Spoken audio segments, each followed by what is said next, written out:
اب آگے جو تلاوت کی جائے گی اس میں اللہ تعالیٰ نے قرآنی تعلیمات کا خلاصہ 3 باتوں میں ارشاد فرمایا ہے، اور وہ ہیں عدل، احسان، ایتاء ذی القربیٰ۔ عدل یہ ہے کہ انسان کسی کو اتنا دے جتنا دینا اس پر واجب ہے، اور اتنا کسی سے لے جتنا لینے کا اس کا حق ہے، جبکہ احسان یہ ہے کہ جتنا اس پر واجب ہے اس سے زیادہ دے، اور جتنا اس کا حق ہے اس سے کم لے۔ کسی کی زیادتی کو معاف کرنا یہ بھی جو ہے وہ احسان ہے۔ حدیث شریف میں ہے کہ جو تم سے قطع تعلق کرے تم اس سے تعلق کو جوڑو، جو تمہیں محروم کر دے تم اسے عطا کرو، اور جو تم پر ظلم کرے تم اسے معاف کر دو۔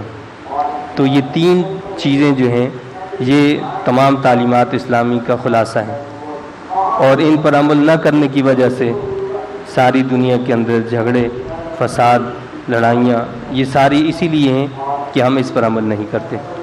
وہ ایک مشہور حدیث شریف بھی ہے احسان کے بارے میں، جب پوچھا گیا کہ احسان کیا ہے تو اللہ کے رسول صلی اللہ علیہ وسلم نے فرمایا، یعنی عبادت میں احسان کیسے ہوتا ہے کہ فرمایا کہ جب تم نماز پڑھو تو اس طرح نماز پڑھو کہ گویا تم اللہ کو دیکھ رہے ہو، لیکن اگر یہ کیفیت پیدا نہیں ہوتی تو کم از کم یہ کیفیت اور یہ احساس تمہارے اندر پیدا ہو جائے کہ میرا رب مجھے دیکھ رہا ہے۔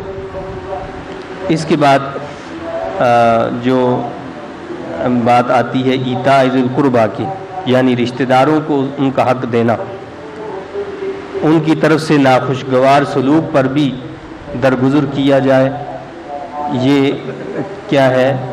یہ تیسری چیز ہے کہ یعنی ایتاء ذی القربیٰ، رشتہ داروں کو نہ صرف یہ کہ ان کے جب وہ ہمارے ساتھ اچھے تعلقات ہوں ہم ان کے ساتھ اچھا سلوک کریں، بلکہ حکم یہ ہے کہ اگر ان کے ساتھ ہمارے تعلقات اچھے نہیں ہیں اور ان کی طرف سے کوئی ناگوار صورتحال ہمیں پیش آتی ہے، اس کے باوجود بھی حکم یہ دیا ہے کہ تم نے ان کے ساتھ اچھا سلوک کرنا ہے۔ پھر اللہ تعالیٰ نے 3 باتوں سے روکا ہے، منع فرمایا، ایک تو الفحشاء، دوسری المنکر، اور تیسری چیز البغی۔ فحشاء کا مطلب ہے بے حیائی، اور منکر کا مطلب ہے برائی، اور بغی کا معنی ہے سرکشی۔ تو یہ الفاظ تمام خراب اور برے کاموں کو شامل ہیں، یعنی جیسے جھوٹ، چوری، بخل، بہتان، چغلی، غیبت، اسراف، ملاوٹ، ذخیرہ اندوزی، تکبر و غرور وغیرہ وغیرہ۔ تو یہ ساری چیزیں ان کے اندر پائی جاتی ہیں، اللہ نے ان کو بنیاد قرار دیا ہے اور ان سے ہمیں روکا ہے، یعنی اگر ان 3 چیزوں سے رک جائیں اور پہلی 3 چیزوں پر عمل کر لیں تو ایک معاشرہ جو ہے وہ امن کا گہوارہ بن سکتا ہے۔ 3 کاموں کے کرنے اور 3 سے رکنے میں ساری انسانیت کی فلاح ہے۔ وعدہ خلافی اور قسم کو توڑنے سے اللہ نے روکا ہے، منع فرمایا ہے، اور جو مرد و عورت ایمان و اعمال حسنہ کا پیکر ہو اس کے لیے اللہ تعالیٰ نے حیات طیبہ، پرسکون زندگی کی خوشخبری سنائی ہے، یعنی وہ شخص ایماندار ہونا چاہیے، چاہے وہ عورت ہو یا مرد۔ اس بات کا اللہ نے وعدہ کیا ہے کہ اللہ اس کو حیات طیبہ دے گا۔ تو حیات طیبہ کیا ہوتی ہے؟ پرسکون زندگی ہوتی ہے۔ ہو سکتا ہے ہمارے ذہنوں میں یہ بات آتی ہو کہ آج ہم ایک مسلم معاشرے میں رہتے ہیں اور ہمارے پاس کوئی سکون نہیں ہے، کوئی امن نہیں ہے، اور اللہ تعالیٰ نے اس بات کا وعدہ فرمایا ہے کہ پرسکون زندگی اللہ ایمان والوں کو دیتا ہے جو عمل کا پیکر ہوا کرتے ہیں۔ اور یورپ و مغرب کے کافر معاشرے میں دولت کی جہاں فراوانی ہے ہم یہ سمجھتے ہیں کہ شاید وہاں پر سکون ہے، لیکن ایسا نہیں، وہاں سکون نام کی کوئی چیز نہیں ہے۔ بظاہر تو دولت ہے، مال ہے، سب کچھ ہے، لیکن اگر اندر جھانک کر دیکھیں تو وہاں سکون موجود نہیں ہے۔ اسی لیے وہاں خودکشی کے سب سے زیادہ واقعات رونما ہوتے ہیں، طلاق اور آپس میں لا تعلقی سب سے زیادہ اسی معاشرے میں پائی جاتی ہے۔ جہاں نور ایمان اور اتباع سنت ہو، اگرچہ وہاں فاقہ کشی، بیماری ہی کیوں نہ ہو، بلکہ موت تک میں بھی اللہ تعالیٰ سکون عطا فرماتا ہے۔ یعنی سکون جو ہے وہ دل کی ایک کیفیت ہوتی ہے، دل کے اندر ایک اطمینان ہوتا ہے، اللہ کی ذات پر بھروسہ ہوتا ہے، اور انسان اس سکون کو کسی کے سامنے بیان نہیں کر سکتا ہے۔ تو یہ اللہ نے ایک مسلم معاشرے کو یہ چیز عطا فرمائی ہے، مسلمانوں کو عطا فرمائی۔ اس کے بعد بتایا کہ قیامت کے دن ہر شخص کو صرف اپنی فکر ہوگی، یعنی کسی دوسرے کی طرف توجہ ہی نہیں جائے گی، ہر ایک یہ چاہے گا کہ آج میری جان بچ جائے۔ اس دن پورا انصاف ہوگا، کسی پر ذرہ برابر بھی زیادتی نہیں ہوگی۔ البتہ اللہ کی نافرمانی نہ معمولی جرم ہے اور نہ اس کی سزا معمولی ہوگی۔ دنیا میں بھی ایسی مثالیں موجود ہیں کہ کتنے شہروں میں لوگ مزے سے رہتے تھے، عیش و عشرت اور امن اور سکون کے ساتھ رہا کرتے تھے، مگر انعامات الہی سے انکار پر انہیں بھوک اور خوف جیسی بلاؤں میں مبتلا کیا گیا۔ تاریخ بتاتی ہے کہ اہل مکہ کو بھی حضور انور صلی اللہ علیہ وسلم کی ہجرت کے بعد قحط سالی کی وجہ سے کتے بلیاں اور غلاظت تک کھانی پڑی تھی۔ اگر کسی کو یہ خیال آئے کہ مغرب کے کافر اور بدکار معاشرے کو یہ سزا کیوں نہیں دی جاتی، تو ان کی اطلاع کے لیے یہ بات کافی ہے کہ یورپ اور امریکہ میں مہمان تک برداشت کرنے کی سخت نہیں ہے۔ بوڑھے والدین کی حالت یہ ہے کہ وہ بھوکے رہتے ہیں، اور بچوں کو اگر سرکاری وظیفہ نہ ملے تو وہ پال نہیں سکتے۔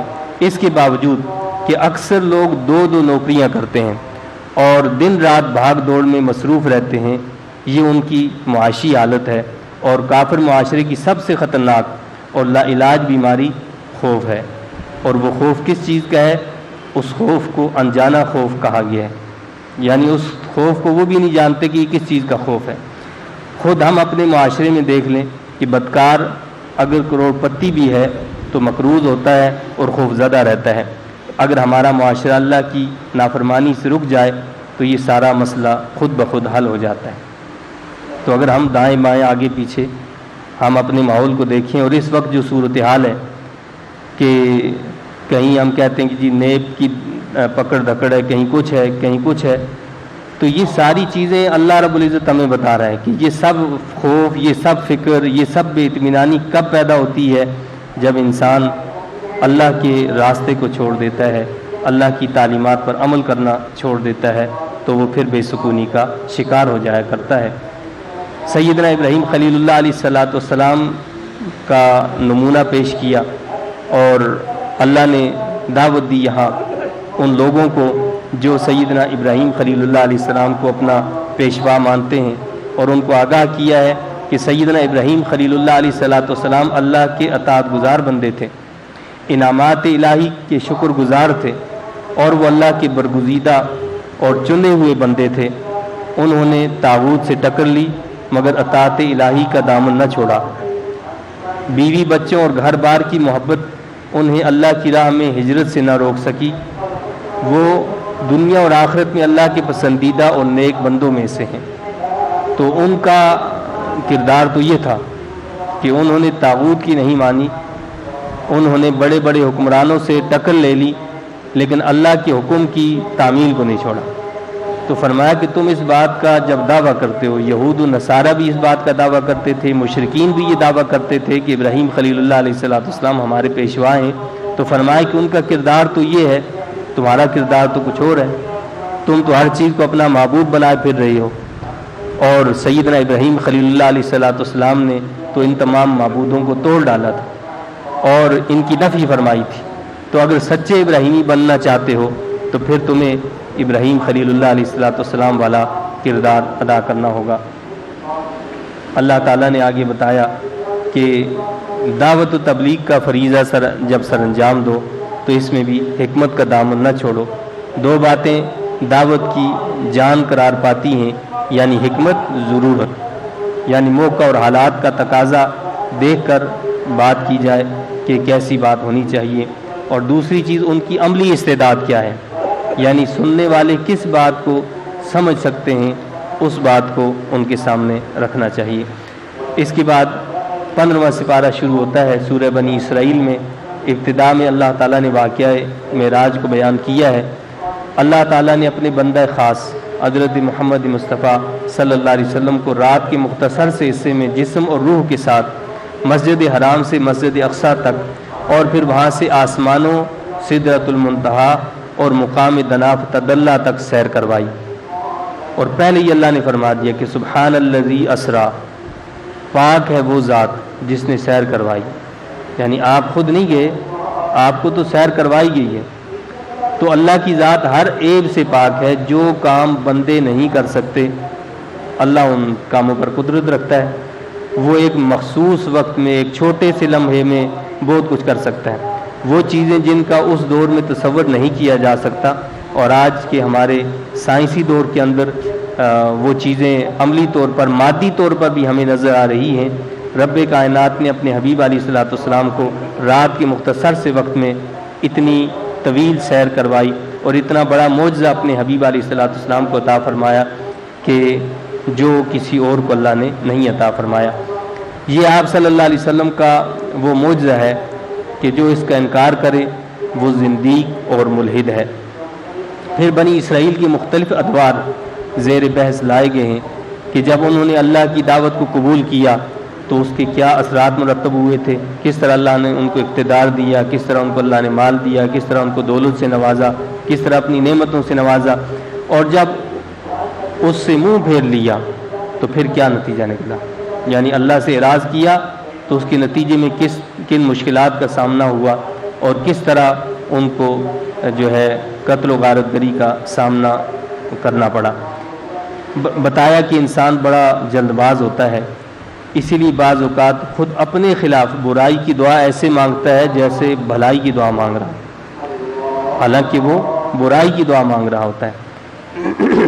حقوق اللہ میں اللہ نے بتایا ہے کہ سب سے مقدم جو ہے وہ توحید ہے، یعنی اللہ کی عبادت کی جائے، اس کے سوا کسی کو معبود نہ مانا جائے. اس کے بعد جہاں بات آتی حقوق العباد کی تو وہاں اللہ نے سب سے پہلا حق والدین کو عطا فرمایا ہے اور انہیں بڑھاپے میں اف تک بھی کہنے سے منع فرمایا کہ جب وہ بوڑھے ہو جائیں ان میں سے ایک یا دونوں تو فرمایا کہ ان کو اف تک نہ کہو. یعنی مقصد یہ ہے کہ کوئی ایسی بات ان کے سامنے نہ کرو کہ جو ان کو ناگوار گزرے، جو ان کو پسند نہ ہو، تو اس سے باز آ جاؤ. بلکہ اللہ تعالیٰ نے اس کے ساتھ ساتھ یہ بھی فرمایا کہ ان کے لیے دعا بھی کرتے رہو. رب ارحمہما کما ربیانی صغیرا، اے میرے رب ان دونوں پر اسی طرح رحم فرما جس طرح بچپن میں انہوں نے میری پرورش کی ہے، میرے ساتھ رحم کا معاملہ کیا ہے، میرے ساتھ محبت کا معاملہ کیا ہے، میرے ساتھ مہربانی کا معاملہ کیا ہے، اسی طرح اس عمر کے اندر تو ان پر رحم فرما. اور اگر وہ دنیا سے چلے گئے ہیں تو بھی اس دعا کو مانگتا رہے کہ اس سے کیا ہے کہ جس طرح انہوں نے میری شفقت کے ساتھ پرورش کی تھی، مولا ان کی قبر میں تو رحمتوں کو نازل فرما.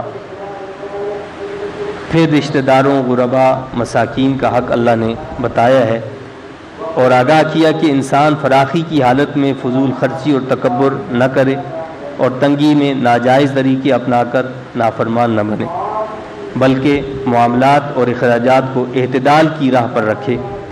اور لا تقتلوا اولادکم خشیۃ املاق، اللہ نے یہ اعلان کیا کہ تم اپنی اولاد کو مفلسی کے خوف سے قتل نہ کرو، اس لیے ان کو بھی ہم رزق دیتے ہیں، تمہیں بھی ہم رزق دیتے ہیں. یہ اللہ کا اعلان ہے اور اللہ نے قرآن میں فرمایا ہے کہ یہ مفلسی کا خوف جو ہے کہ جی اگر اولاد ہوگی تو ہم ان کو کیسے کھلائیں گے، ان کی ضرورتوں کو کیسا پورا کریں گے. ایک چھوٹی سی دکان ہم کھولتے ہیں، ایک چھوٹا سا کاروبار کرتے ہیں، اس کاروبار کی پلاننگ پہلے سے بنا لیتے ہیں کہ جی اس پر اتنا خرچہ ہوگا، اتنے ملازم رکھیں گے، اتنا یہ ہوگا، اتنا وہ ہوگا. لیکن یہ عجیب بات ہے کہ جب ہم اتنا چھوٹا سا کام کرتے ہیں تو ساری پلاننگ کرتے ہیں، تو یہ کیسے ہم تصور کر لیتے ہیں کہ اللہ تعالیٰ نے یہ اتنا بڑا کارخانہ بنایا، یہ اتنی بڑی کائنات بنائی ہے، تو کیا وہ اس کائنات کے اندر کسی کو ایسے ہی بغیر پلاننگ کے بھیج دیتا ہے؟ اللہ تعالیٰ کا کوئی کام جو ہوتا ہے بغیر پلاننگ کے نہیں ہوتا. اسی لیے اس نے پہلے اس بات کا اعلان کیا ہے کہ وما من دابۃ الا علی اللہ رزقھا، اس کائنات میں کوئی جاندار ایسا نہیں ہے جس کے رزق کی ذمہ داری مجھ پر نہ ہو. اللہ نے اس کے رزق کی ذمہ داری خود لی ہے. ایک دور وہ تھا کہ جب آبادی کم ہوا کرتی تھی، اللہ نے اس وقت وسائل بھی کم رکھے تھے، ذرائع بھی کم تھے، لیکن اب جب آبادی بڑھ گئی ہے تو اللہ نے ذرائع وسائل کو بھی بڑھا دی ہے. جیسے مطلب آبادی بڑھاتا ہے رب کائنات، تو ویسے اللہ تعالیٰ ذرائع اور وسائل کو بھی بڑھاتا ہے. ایسا نہیں ہوتا کہ وہ ذرائع اور وسائل کو نہیں بڑھاتا. تو یہ جو خاندانی منصوبہ بندی، ضبط تولید اور یہ ضروریات زندگی جو کون مہیا کرے گا، اس کے لیے آبادی میں اضافہ روکنے کی باتیں کی جاتی ہیں اور اس کے لیے تدبیریں کی جاتی ہیں، دراصل یہ تو اللہ سے جنگ ہے. یہ اللہ سے جنگ ہے. اللہ کے رسول صلی اللہ علیہ وسلم نے تو یہ فرمایا، حدیث شریف کا مفہوم ہے کہ قیامت کے دن میں اس بات پر فخر کروں گا کہ میری امت سب سے زیادہ ہوگی. یعنی دوسری امتیں، دوسرے انبیاء علیہ السلام کی امتیں کم ہوں گی، لیکن سب سے زیادہ امت جو ہے وہ امت محمدیہ علیہ السلام ہوگی. دنیا کے اندر ایسے ممالک آج بھی موجود ہیں کہ جہاں آبادی کم ہے اور وہ اپنی آبادی کو بڑھانا چاہتے ہیں، لیکن وہاں آبادی نہیں بڑھ رہی. اور ہمارے یہاں یہ فکر ہمارے اوپر طاری کر دی گئی ہے کہ جی نعوذ باللہ رازق تم ہو، تم نے شاید رزق دینا ہے، اس لیے آبادی کو کم کرو. یہ آبادی تو ویسے ہی کم ہو رہی ہے، جنگیں ہو رہی ہیں، مارا جا رہا ہے، بے دریغ ناحق لوگوں کو قتل کیا جا رہا ہے، لیکن یہ سلسلہ آبادی کا تو پھر بھی اللہ تعالیٰ چلا رہا ہے. اور پہلے بھی میں نے آپ کو یہ مثال دی کہ اللہ کی راہ میں جس چیز کو مارا جاتا ہے وہ چیز کبھی کم نہیں ہوتی، وہ تو بڑھتی جاتی ہے. وہ جانور جن کی ہم قربانی کرتے ہیں، ہر سال لاکھوں کی تعداد میں ان کو ذبح کیا جاتا ہے اور ہر سال لاکھوں کی تعداد میں پھر آ جاتے ہیں، جبکہ ان کی پیدائش کی تعداد کو دیکھا جائے تو بہت کم ہے. اور ان کے مقابلے میں وہ جانور جن کو اللہ کی راہ میں قربان نہیں کیا جاتا، ان کی پیدائش کی جو تعداد ہے وہ زیادہ ہے، لیکن پھر بھی وہ دنیا میں کم سے کم ہی نظر آتے ہیں. پھر اللہ تعالیٰ نے بدکاری اور زنا کے قریب بھی جانے سے منع فرمایا. یتیم کے مال کے قریب بھی مت پھٹکو، کیونکہ یعنی اس کا مقصد یہ ہے کہ یتیم کے مال کو ناحق نہ کھاؤ. جب اس کے مال کے قریب جانا ہو تو احسن طریقے سے جاؤ، یعنی اس کے مال کی بڑھانے کے لیے. یتیم کا مقصد یہ ہے کہ ظاہر ہے کہ وہ کوئی ایسا بچہ یا ایسی بچی ہوگی کہ جو نابالغ ہو اور جس کو سمجھ بوجھ نہیں ہوتی ہے. اس کے مال کے اگر آپ کفیل ہیں، اس کی کفالت کرنے والے ہیں، تو حکم یہ دیا گیا ہے کہ اس کے مال کی حفاظت کرنا یہ آپ کی ذمہ داری ہے. وعدوں کی پاسداری کا حکم دیا ہے. ناپ تول میں ڈنڈی مارنے سے روکا گیا ہے. زمین پر اکڑ کر چلنے سے منع فرمایا گیا ہے. سنی سنائی بات کو بلا تحقیق بڑھانے سے اللہ نے روکا ہے. یہ سنی سنائی باتیں جو ہم جو ہے بڑھا دیتے ہیں، یا ہمارا میڈیا جو ہے وہ ادھر سے بات سنی اور ادھر پھیلا دی، اللہ نے اس بات سے منع فرمایا، روکا ہے. اور اللہ رب العزت نے فرمایا کہ دنیا کی ہر شے اس کا ذکر کرتی ہے. ہر شے، کائنات کی ہر شے اللہ کے ذکر میں مصروف ہے. احادیث میں آتا ہے کہ صحابہ کرام فرماتے ہیں کہ ہم کھانا کھاتے تھے تو کھانا کھاتے ہوئے جو ڈھیلے مٹی کے پڑے ہوتے ان سے بھی اللہ کے ذکر کی آواز کو سنتے تھے.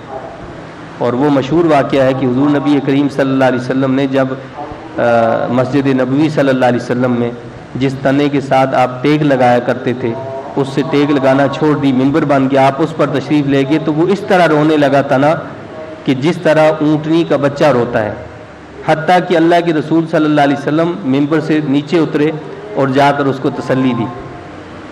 اور غزوہ احد کے بارے میں اللہ کے حبیب علیہ السلام نے فرمایا ہے کہ یہ جو احد پہاڑ ہے، احد پہاڑ کے بارے میں کیا فرمایا کہ یہ ہم سے محبت کرتا ہے اور ہم اس سے محبت کرتے ہیں. حالانکہ وہ پہاڑ ہے، لیکن اس کا مطلب کیا ہے کہ یہ وہ چیزیں جن کو بظاہر ہم یہ سمجھتے ہیں کہ یہ بے جان ہیں، لیکن ان کے اندر بھی ایک شعور موجود ہے کہ وہ اللہ کے ذکر سے جو ہیں وہ بھی خالی نہیں، وہ اللہ کے ذکر میں مصروف رہتی ہیں.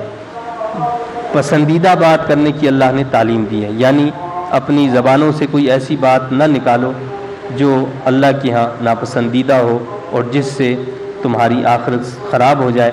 اللہ تعالیٰ سے دعا التجا ہے کہ اللہ تعالیٰ مجھے آپ کو ہم سب کو ان تعلیمات کی صحیح سمجھ عطا فرمائے اور ان کے مطابق عمل کرنے کی توفیق عطا فرمائے. آمین. وآخر دعوانا الحمد للہ رب العالمین.